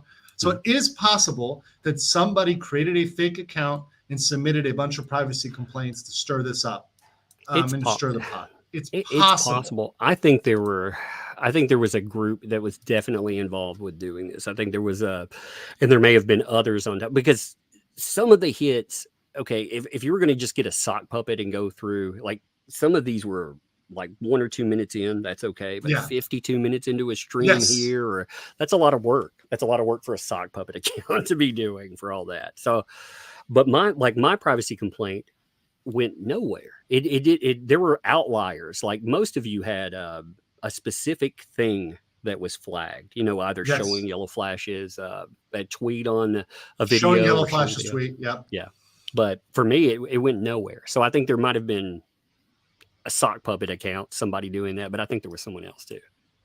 Yeah. And obviously this is when the quartering, got stirred up over this and kind of sent it to the next level when he came after and hit everybody, not just in terms of making them delete the tweets, but now submitting the privacy complaints. Here's the supposed threat. Look at this. You tell me this. Let me see this. Yeah. Okay. The bottom of that part. Even though our viewers want war, I don't. Please tell me this dude took her to task. Talking about Shane. So that's 2 statements. And he's saying that is an implied. Yeah. He's saying that's an implied threat. Yeah. He said that's an implied threat. And he blocked it. I mean, he's trying to have peace here. That's a seeking peace. He's making it clear that he does not intend to fight. I wish Tug, I'll tell you, I wish some people would send that text to me before they, said negative shit. Yeah. I want that. Yeah. I would want that response to me. But then he goes into, oh yeah, and by the way, he made fun of me and he put a Jack Murphy beard on me. He was really butthurt about it. About the Murphy beard? Come on. Oh God, yeah, he's really mad about that. I mean, I'm sorry, but like, Poole needs to accept his knocks for having gone full in on Jack and really had him on multiple times and 17. having been fleeced by him. Tim gave his own count. He said we had him on 17 times. He was trying to blow it off, being like, I don't get why people. He brought both up. So he actually discussed both topics in his behind the scenes cope stream. and he admitted, I was like 17 times. And he said he was having them on weekend. So like a Friday stream. So that would be 4 months of having a dude on there. But yeah, that's not a topic either. And that's a lot. Squid asked me earlier, ask Tug if Eliza is the new professor of grifting at PU. Indeed. And Bass says, Tim Poole doesn't even deserve the requisite attention to mock him. No, I think here's the thing. You can like Tim Poole or hate Tim Poole, but you have to acknowledge, just look at the statistics, look at the numbers. He is absolutely the silverback gorilla in the informational, space. He's still an absolute giant source. So you can't ignore him. You can't say, okay, it doesn't matter. Obviously, he has his viewers, he has his watchers, and he has people that are going to believe what he says. He also had the power to probably stop this banning machine that was going on. That's the thing. If he would have stepped in, said something, he has power. Like, he has a lot of political connection and everything else. But he chose just to overtly, he didn't ignore this topic either. He came out, he said something about it on Twitter. Hey, you want me to cover this? Then another tweet came out where he threw the quartering under the bus, saying, well, I was going to cover it, but the quartering flaked on me. And then he blocks the quartering, right? First he deletes the comments like they don't exist, but there's apparently still a conversation behind the scenes. And yeah, from there, the quartering, I don't know. Maybe I know he brought it up and he may have made fun of him there. I'm not sure, but he blocked him for sure somewhere in that conversation. Right.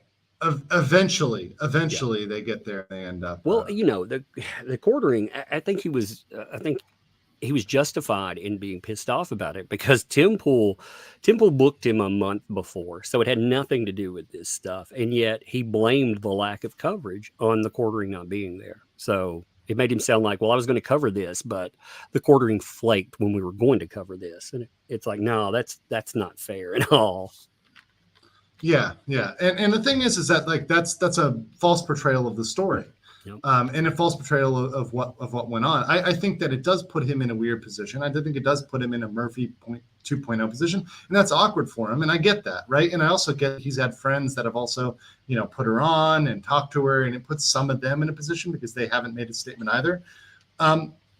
But look, I even watched the coverage from the Hill. Did you see the coverage on the Hill? Yeah. There was the skinny white guy with the glasses and the black girl who was covering it, and obviously the woman took the position of, it seems like she didn't know anything about it, but she was instinctively defending Eliza Bleu, which I thought was funny, and the guy's like, I don't believe her at all. But apparently, multiple outlets like Red State and other places were thinking about covering the story, but then backed down. So it was actually surprising that even the Hill covered it in a better way than I think Poole covered it.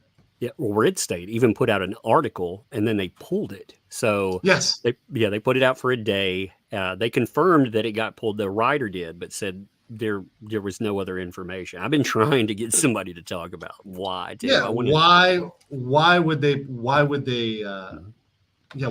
that? Yeah, there's this whole thing. Like, there's an answer behind it. I think there's some power behind the scenes. There is some power. I think of the liberal media, you are going to see silence because listen and believe. But in conservative media, this would be, I realize there's some embarrassment. You prop the person up. But even then, it wouldn't account for the just blanket silence that this has been. Well, the interesting part is the coverage from the leftist media. I mean, we obviously had the Daily Beast, right? Mm-hmm. And that's they clearly have a political slant, right? Mm-hmm. But they came out pretty strongly by saying, "Hey, her own friends aren't doing it." And to be fair, they actually covered the statements of her friends in this article. Yeah, there's about 85% of that article. I think they, of course, have to slant it politically. They have to slant. Of course they do, but they just getting statements like this, like when Eliza Bleu says, "Oh, I slept on the floor." The friend was saying, "Hey, she slept on the floor by choice because she was into the floor pillows at the time." You know what I mean? Like, we weren't in a gang area. Yeah, exactly. Yeah, she's a very powerful, very smart, intelligent woman. Saying she knows the grift, she knows how to work it. And she's been doing that. So I mean, this was very. I think when you read it, knowing they have a political slant, so you go in reading a Daily Beast article, knowing that they're political, you can remove that filter, you can filter through it and get the good information. And I think there is good information. Yeah, 85% of that article is really good. The one thing that I really didn't like, if you remove they said that the blowback was because she represented Tate, right? Yeah, the supposed survivors of that. And we don't know that that's true. She put out a statement and said, yes, I represent, but we don't know anything yet. We have to take her word. I'm not willing to take her word on anything these days. Well, and to me, and I've actually had a conversation with somebody yesterday about the Tate issue, right? That separate issue, trying to bring in a different issue and kind of shoehorn that in and say, let's make this an argument about pro Andrew Tate or anti Andrew Tate. That's distracting the ball. Yep. This isn't about Andrew Tate has nothing to do with her lying in the background. Andrew Tate could be guilty or innocent. It's completely irrelevant to the fact that she's lying about her background. She's made misrepresentations. She's collected money for what seems to be fraudulent purposes. To me, I have no proof that those charities were real and that it was anything other than a fraud. So to me, just focusing on those facts is enough. I don't give a shit about Andrew Tate. And I also, by the way, don't care if there's been incidental help to victims, because I think, to me, Tug, the deeper damage is to real survivors and real victims, because any money that was funneled to her, any attention that was funneled to her, could have been given to a real charity, to a real cause, to somebody that actually has been harmed, and a charity that exists, a 501c3. That's a real 501c3. Yeah, I mean, well, even if she's out here doing advocacy, let's just say, oh yeah, she's doing that. Well, the problem is if she's taking that other component if she's taking the survivor component away from people. You don't have to be a survivor to be an advocate. It's just that's a badge of clout for these people. You know, a survivor wears that label like a scar. They move on, yeah, but it's still there. These people, when they steal it, wearing it like clout, that's fucking offensive as hell, man. You know, it's just. It's not just offensive, it demeans those people. That's what Amber Heard did such damage to the actual victims. Because, you know, you and I said it the entire time, we had to say it all the time. Obviously, there are real victims out there. Yep. And it is most damaging to them. And so the real victims should be most angered about it. And actually, I was enheartened and inspired by the real victims that reached out to me and said, no, I'm a real victim. This is bullshit. I see it. And this is bullshit, you know, during the Amber Heard trial. And you know, folks that were actually trafficked reaching out on a Blue, it just echoes Amber Heard to me. People keep pretending too, like the that article that we looked at, the Cashman article. It pretends that this stuff is blowback because, again, she has a background. That's the same thing Tim Pool played behind the scenes. He said this even more. He said she wanted to be famous. She's a grifter. She wants to be famous, and she's using advocacy. But who cares because it's a good message? That's not the issue. That who gives a shit? I don't care if you want to be famous, man. You know, I mean, a lot of people want to be famous, and I don't care if you wanted to get famous through advocacy. Fuck yeah, doing good deeds, man. You get famous that way. That's awesome. You know, I'd be happy for you if you did. Yeah, exactly. And you know, if you're advocating and you're doing a grift at the same time, that's totally fine, right? I mean, shit, that'd be the pot calling the kettle black, right? I mean, I'm not going to talk about, you know, making money off of topics. Clearly, I'm out here, you know, when I was doing Amber Heard videos, we're making money on that. None of us denied about that. You were getting your platinum grill, you know, you got it on the pickle. Nobody was out here denying that we were, you know, making money at the same time, but also putting out good content, right? You know, putting out that valuable content and getting the value in return. And a lot of, you know, what people ignore is a lot of the times we'll be covering great topics, things that are worthwhile of attention, and we get absolutely no monetary value out of it. We'll put out a video that'll just flop. And there are people out there on the internet and creators that I know putting out amazing content, just dies in silence in a corner. Nobody will ever see it. Right. But the second you actually profit, mainstream media, you know, the establishment, and I'll even say it, Tim Pool at this point has become, I don't want to call it right-wing establishment, but I mean, almost. He's become to that level where he's part of the pipes and pavement. He is. He's just another talking fucking head. He's a talking political head. He does damage control a lot of times. I mean, it's ridiculous. You know, it irritates me. I see a lot of people that fall for that. That's the thing that irritates me. You know, they think that they're getting some kind of something different, you know, something that's actually going to challenge the system, and they are part of the system. He made it very clear. I mean, he was saying, you know, he has a big ego about it too. He was saying behind the scenes that I'm out here changing the world, you know, and at the same time, you know, he's afraid to he's afraid to speak out against power. So that would explain a lot of the Eliza Bleu thing to me. It does explain a lot. Magician Staffar says, I mentioned this on a PM Ricada stream a while back. How does Tim Pool attract weirdo grifters like Jack Murphy and Eliza Bleu? It's starting to become a pattern at this point. What do you say, Tug? Is there something about him that seems to be that? Is his lack of vetting? Is it, you know, maybe just that's the circles he runs in? It's like grifters recommend other grifters, and what's your thought there? Like a Blue, you know, you don't think to question that. You know, I don't hold anybody accountable for stuff like that. Yes, it's hard to.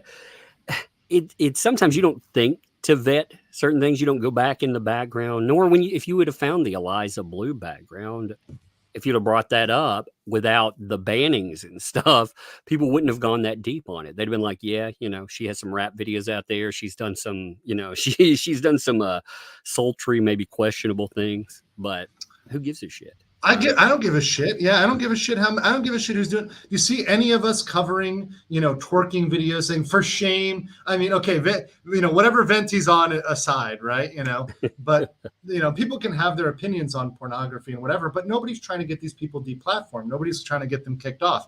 Even the people that are anti-pornography or anti, spiciness, but are pro free speech would not say, hey, ban all these people from Twitter.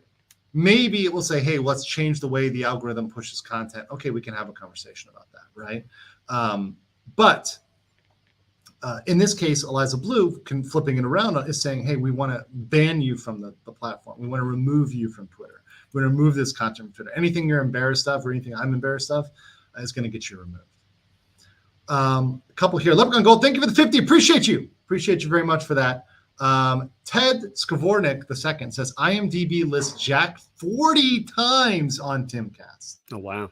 Yeah, he said 17, so that's by his own admission. I've not researched the topic at all, but even by his own numbers, we go with that. That's a high number. Yeah. He made a lot of money. Maybe IMDb is listing like when they're doing clips or when they're doing the after hours shows or whatever other content, because I'm sure that he's done like other content with them. So maybe it's all of those pieces of content put together. I don't doubt that at all. And then Godzilla says, Blue still has the I'm a hurt woman, internet is misogynist angle. Elon has benefited from her claiming exploitation was solved. Amber Heard 2.0. Here's my take. I want to get your take on this. I think she's starting to lean into that because I've seen tweets from her saying, both, the left is crazy, but also at the same time saying, my pronouns are they, them, and you using she is misgendering me. I've seen both types of tweets from her. So it seems to me she's just the type of opportunist that rides the train that she sees as most profitable at the time, the one that's available to her, the one that's closest to her. Well, they have a lot of remarkable similarities. I mean, again, we have the Rocket Man attachment, of course, but we have this stealing from charity attachments. She did that thing with Hotep Jesus. He had her on, and in the middle of, she's telling her story, giving the highlights. And in the middle, she's like, yeah, I'd tell you more, my story. It's not it's not for other people's amusement, especially when he's not going to pay me. He's not giving me super chat. So Hotep Jesus was like, okay, we'll give 50% to help out survivors, get the story out. And she's like, nope, the only survivor you're going to help is me. I was like, holy shit. I'm going to see, that's how you know. That's how you know. She doesn't actually care, right, about the donation to charity. She cares about herself. Yep. Self-charity, man. Yep. Yeah. And I've got to put that in a video. Like, I've been careful. I've covered, there's so much of this that I've covered in live streams mostly, but there are a few items that I think really should be, they should be recorded for posterity as their own thing and stuck out there, because there's going to be more of this. She may go silent. The noise may die down for a little while. The Shane Cashman stuff will come and go. So you'll have a little spike in it. But yes, she still has a lot of people on her side, because of this spin, and the media's afraid. Wait, sorry. And Tug, this will not be the last, right? So the whole point is like with Amber Heard, if Amber Heard was allowed to get away with that, it's going to be normalized. It would have been normalized. Yeah. I mean, well, you see the pushback for her. I mean, we know everything about her, and she's still got this insanity. So of course, Eliza Bleu is not done. The noise needs to be there. Unfortunately, we're stuck in this society where we need change. We want change, but the internet has the attention span of a fucking gnat on a good day. So people aren't really invested in the amount of time it takes to change. Change, it takes rivers of time, sometimes lifetimes to actually get. And for this subject would have died out anyway if it wasn't for her. If she wouldn't have gone back with privacy complaints, if she wouldn't have done all this other stuff, this story would have been over in 3 days. Yeah, I absolutely agree. If it was just about Venti and the quartering and them, yeah, that would have lasted maybe a week, 2 weeks. But that would never, ever, ever have been a thing that lasted multiple weeks, that's bringing in other people, that's wrapping up other people in this drama. It would have never gone that far if she just backed away and actually shut up about it. And by the way, if Tim Pool had chosen to either truly ignore it or address it in one way or another, rather than this kind of half-assed attempt to sit on the fence while at the same time alienating people who've been his allies and supporters. And by the way, the quartering, I looked at most of his tweets. I can't confess to seeing every single tweet and retweet he's done, but every one that I saw, he was trying to be gracious towards Tim, saying, hey, don't take this out on Tim. Right? I mean, he memed on him some, but again, okay, memed on him, but I mean, Tim blamed him for this shit. I mean, I would have been, the internet happens in real time. We don't have access to a human being to, hit them in the face, but we definitely have. We can hit them other ways online. So we do sometimes. And it was fun. It was funny to watch. But he's backed off of that. But let's be fair. I mean, come on, Tim memes on himself. I mean, this is actually a funny one. This is actually, this is what I like. Everyone is trying to date me, Tim. I mean, we all poke fun of ourselves on the internet. To me, Tug, if you can't poke fun at yourself, you're not long for the internet. You're gonna melt down pretty quickly. If you're steel skin, man, you have to just not give a shit. Steel skin and iron tits, as you've discovered. Exactly. Solar says it's a fake conservative grift. They're socialists that wake up conservative one morning and then all right, center, right prop them up. Cassandra Fairbanks, Jack Murphy, Candace Owens, and now Eliza. So I will say, Tug, there are. Oh, go ahead.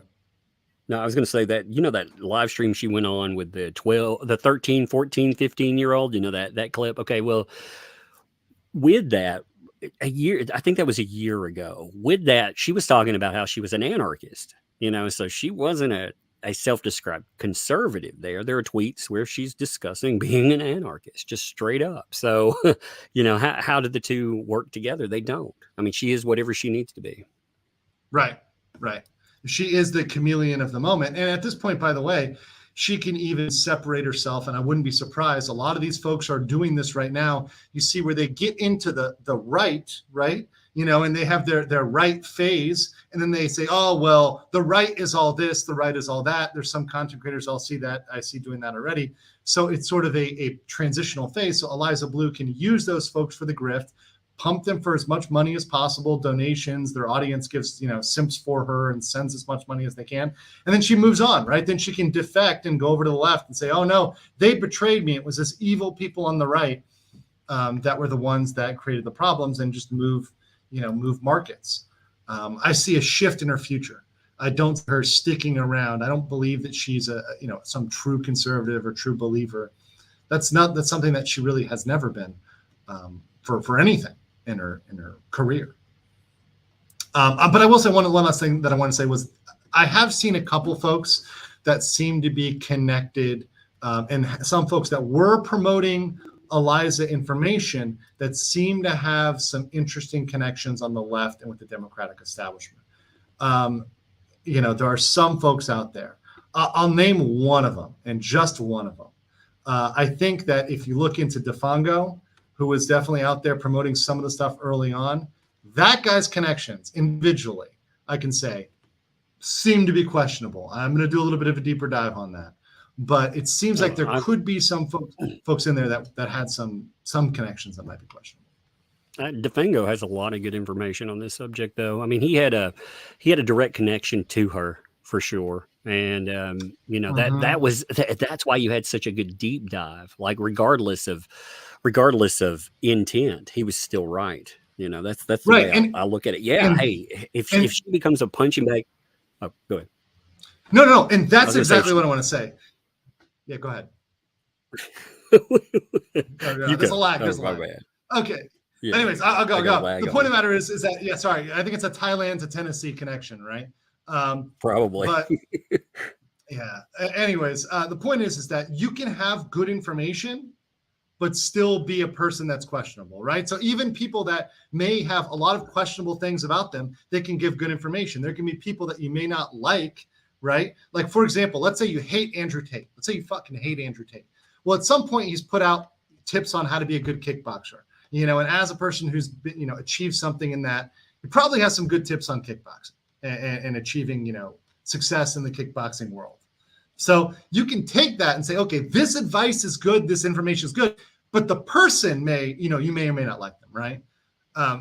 That's, I think, the same thing. So I think when people point at Defango and say, okay, well, he's involved in a lot of other ops, And from what I've seen of him, he has ties to the Democratic establishment, ties to other ops that he has done individually. But that being true, there can still be some good information that's coming out of there, some good facts that are out there. And early on, you can be putting out good facts.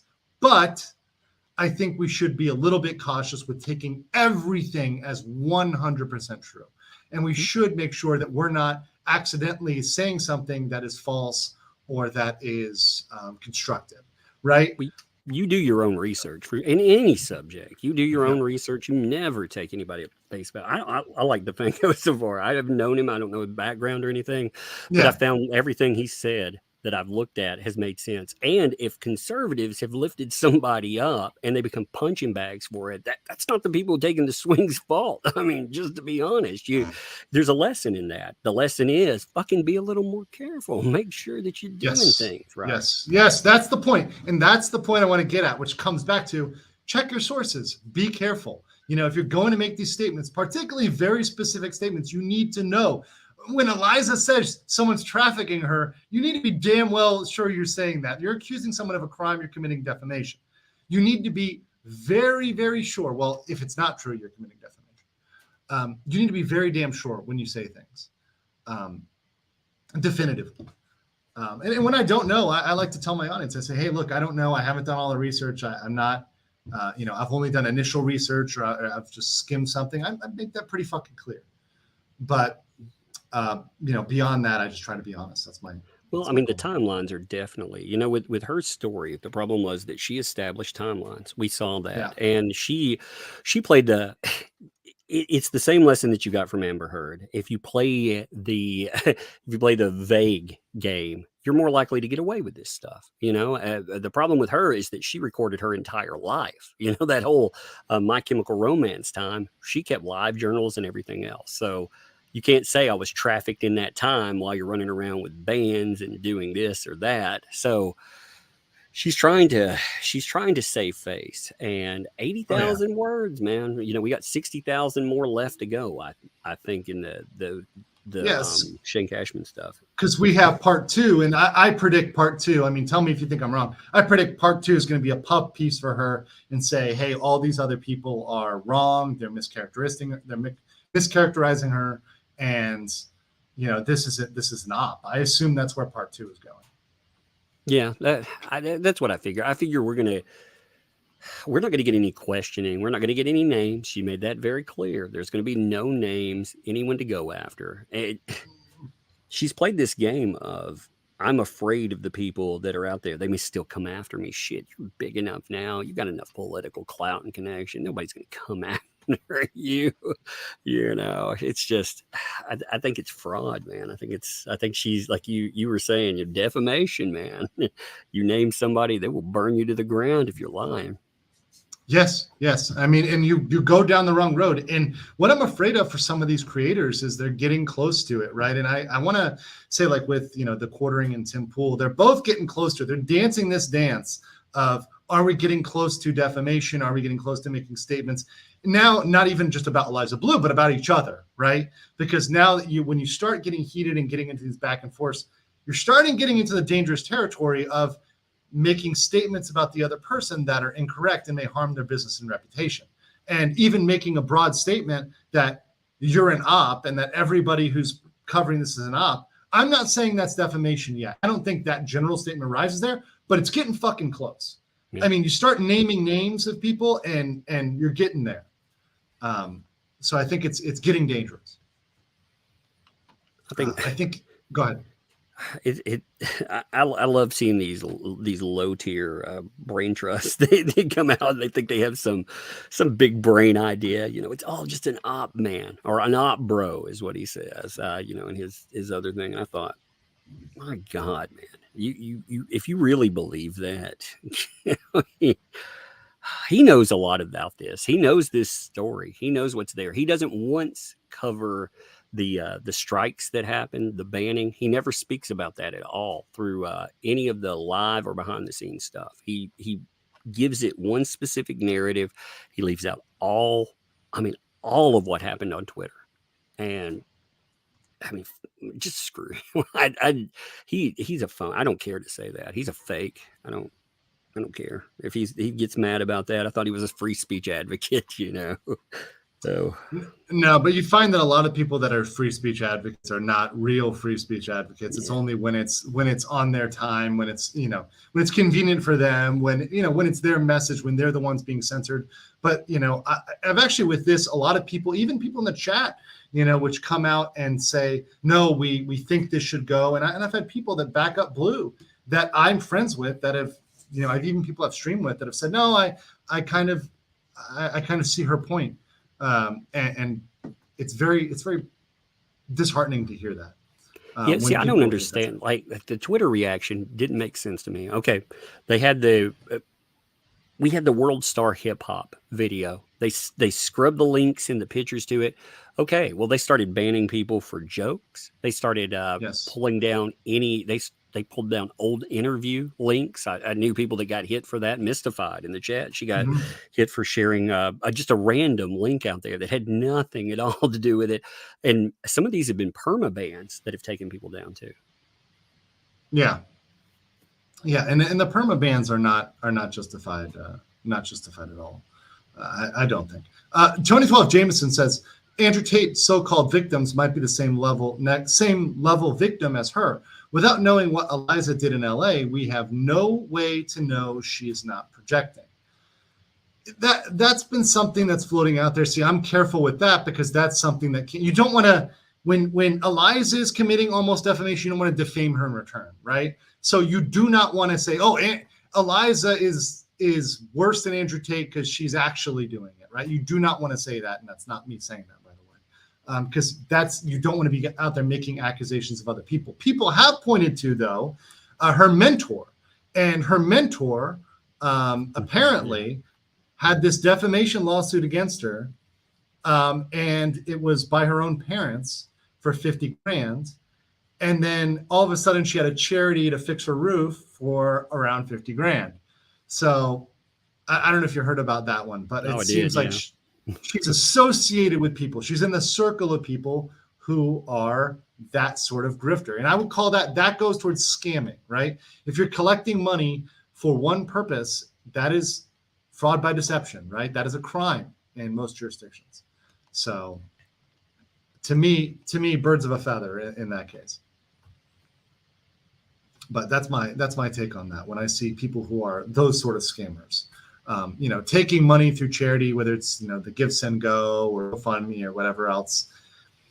I mean that's low. It's low because there's people out there that could use that money. I mean, I've done charity streams. You've done charity streams, I know, in the past, and there's good causes that could use that money. So Tug, when are you going to be doing your stream? Talking about that off the records Timcast episode. I did it earlier. I did it earlier. Yeah, I'm sorry. I just woke up. It's the morning here in Thailand, so I'm on the other side of the world. I'm gonna put it in a video too. I don't care. Perfect. Yeah, I don't give a shit. If he decides to try to use YouTube against me, I'll get 50,000 subscribers out of this shit. So let's go. Let's roll. Another grill. It's just another grill, baby. Yep. I can sit a week and get 50,000 subscribers from some bullshit. I love it. I fucking love it. You've always been a lesson for people in monetizing your haters, and I always use you as the prime example for that. I think you can't care. So many people are scared to offend people too, and that. You don't care. They've come for me too, and I've gotten past that. I don't give a fuck phase. Man. They're not getting rid of me. Yeah, there's a lot of people that, and again, like Temple's mistake was not valuing his audience. You can disagree with your audience. You can disagree with people. You just have to be like, fuck you, get out of here. They're paying audience. It's like, yeah, there are a million different ways that you could have gone about that situation. The one way you don't is to tell the people who are paying for your content to get the hell out of here. He did the same thing behind the scenes with Jack Murphy too. He was like, if you care about Jack Murphy, then you need to, just hit the road, get out of here. So yeah, just and that's something where you're kind of demeaning them, right? They're interested in it. They just want an answer, and you don't have to answer. You can ignore it. There's topics you can ignore. Maybe there's personal reasons you ignore them. That's fine, but don't demean them, don't dismiss them, and don't invalidate them. That's the difference. And speak down to them as if they're lesser people. Because that's your audience. Those are your people. That's like Marvel with the fans, right? The fans are toxic. Who are you selling to? It's crazy. Last one here, 2012 Jameson 499 says, my statement is that the so-called victims of Tate might have engaged in the same activities as Bleu, might be bad, not illegal. Well, I will say, and I don't want to go too much into Tate because that's a whole separate topic, but I know that there have been people who are the alleged victims who have literally come out and said, we didn't even know we were in the complaint for Tate. We are not victims. We were doing this totally consensually. This was a business arrangement. You know, we're not trafficked. We're not abused at all. This is bullshit. And they're the ones named in the complaint in Romania. I haven't done a deep dive on that and got all the facts and everything else. I'm also not a Romanian lawyer, so I haven't covered the Tate case that closely. I just do know that that's not something that's kind of an open and shut for me one way or another. Yeah, you've got to prove that. We're still in the investigation phase anyway. We don't even know. We know what they're investigating, so we have an idea, but there is no case, as far as it is. So it is all speculation there. It really 100% is. Speculation. Now, Tate said some things that will damage him very severely, very severely if he goes to trial. Because he talked, he made statements that if I were in court and we're going to say he was, trafficking or anything, I would use his own words against him for sure. Oh yeah. Yeah. And I think that he's been reckless with some of the things he said and some of the statements he's made, which he's made for, the clout, for the memes, for the clips. Yep. But I think those will come to haunt him when it comes to the courtroom, particularly, in a foreign country, which may not have the same rules of due process, may be able to convict him of much less innocence. But we'll see, and I'll cover it as it comes out, and I'll report on it, and just like anything else, once we actually have facts, once we know a little bit more. 2012 Jameson says, Eliza has proven she can't recognize trafficking. She doesn't know the legal definition in the United States, or she fails to recognize it, which is a problem. Making up a definition, that's terrible, especially for somebody that's supposed to be a working advocate in that industry. Yeah. But anyways, Tug, thank you for joining me. I've got to run here. Got some things I got to take care of in Thailand with my visa here. But that being said, guys, thank you much for joining me. Make sure you're subscribed to That Umbrella Guy on YouTube. Follow him. Help him get his next grill, because he certainly deserves it. And he's one of the hardest working guys out there on YouTube. One of the guys that I look forward to working as hard as he does and putting on this level of productions that he does. So thank you for joining me, Tug. Appreciate that so much. Everybody, I will be doing I will have a locals exclusive video out probably sometime today or tomorrow. Just look for that. And tomorrow I will also be streaming around the same time, same place. So until then, guys, take care. Catch you later. And peace.